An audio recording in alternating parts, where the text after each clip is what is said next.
My name is Teniola. I am 14 years old and this is my sad story of getting pregnant.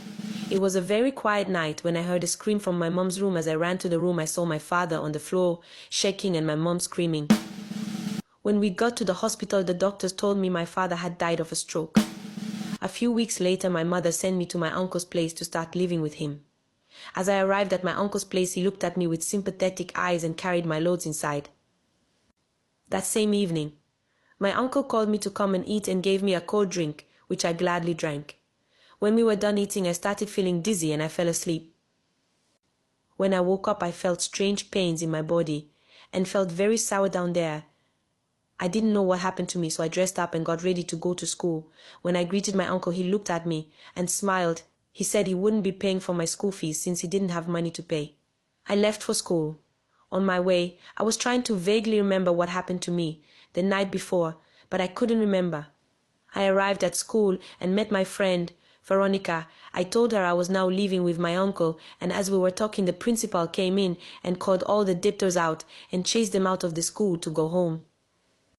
I went back home sad, and when I got back to my uncle's house, I met him watching television. I told him what had happened, and he consoled me and gave me food. I told him I wasn't hungry, and I went to take my shower.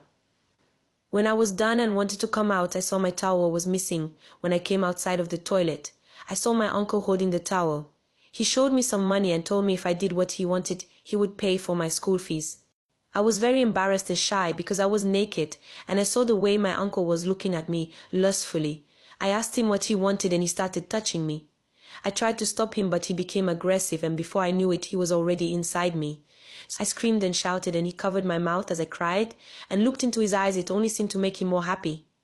When he was done, he gave me my towel and some money for my school fees and told me if I told anyone I would be a beggar in the streets and he would deny everything.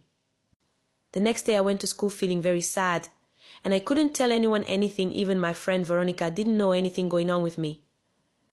For the next month I spent in my uncle's house. Before he gave me anything like food or extra money, he would force himself on me, and he even stopped using protection. One day as I got back from school, I met my mom in my uncle's house.